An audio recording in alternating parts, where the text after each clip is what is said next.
So when we have a look at the release of the left wrist and what it's doing through impact, there's obviously been a lot of things over the years. You go back and there was the wrist roll release, there was this Ben Hogan way of controlling that club face really square and stable, where the handle goes left, and all of these different things that come in to square the club face up. But when we've got to look at that top of the backswing, and we have been saying, have you moved into having the wrist flatter or having it bowed, or are you more extended, or are you fairly neutralish from where you are? Now, understanding on the way down what's happening. So let's first of all start off with, if you're a player who has got the wrist so that it has, if we talk the modern guys, more bowed at the top, what they'll tend to do is bow it a little bit more on the way down, only a tiny bit, nowhere near as much, okay? So it's not a huge turn down, it'll be a very slight turn down. But then from about halfway down, so we'll call this where that golf shaft's parallel to the ground, we use this as our reference point each time. From there, what then tends to happen is the player's pushing up from the ground, the left side's getting longer, the left arm's getting longer, and the left wrist is extended. So this is how they're going to square the face.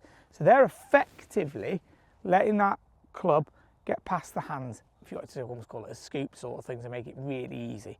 Okay, they're not continually turning that wrist down through impact, getting those knuckles at the ground, because you never get it in the air. You see, I've got no loft on the face there. So there's zero loft on the face. If I get it to the top bowed and I start down, bow it further and maintain it, you'd never get it in the air, okay? The only way to get that in the air would be to tilt to the right, but that therefore opens the face, so a whole multitude of problems. So if you are at the top and you do get it into a more flexed or bowed position at the top, let the club feel like it's going to pass your hands, because that's going to be perfect, okay? Now, you might say, but aren't I going to scoop it with this, Dan? Well, actually, you're not, okay?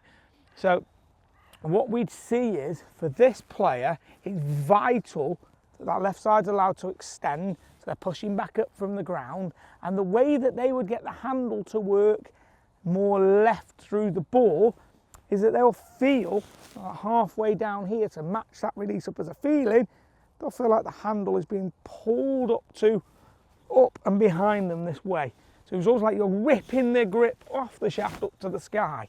So as you're ripping that up, that's allowing that club to get from this position here to really pull it up and fling it around to the left into the finish. So that's how that player would release that golf club. Now let's go the exact opposite end of the spectrum.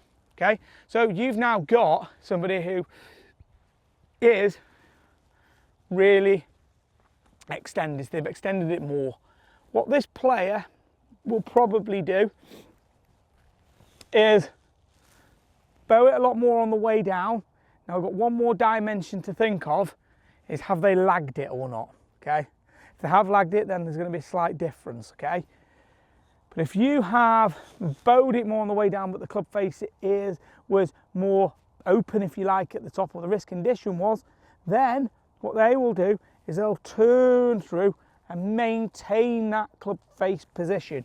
So it will stay passive through the golf ball.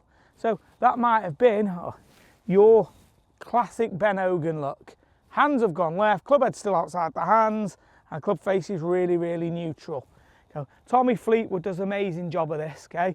You see it, he'll come through very much this way as he's rotating, and they are his wrist positions. Now, we then got guys who are slightly in between them all, where they are rotating, okay? The club body's going around, but there will still be a little bit of extension in the right arm. We don't tend to see, in today's modern game, we see very few players that look like this, okay? Head staying down, hands are flipped, but the club looking back to you guys there. And what we tend to see is that everybody's got the club going around. They're all extending through that left side a little bit, or quite a bit in fairness, but it's the way that that left wrist is working.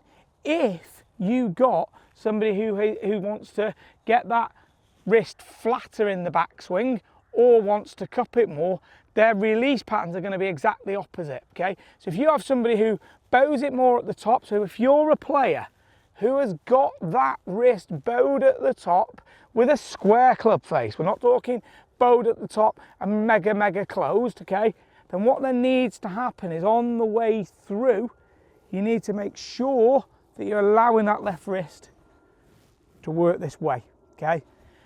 On the other side of it, what you tend to see, if you go and just have a look at one other variation in all of this, would be a DJ pattern. And this is a really athletic, strong guy, okay? I very rarely see this in club players, okay? Because you've got to be exceptionally powerful to do it.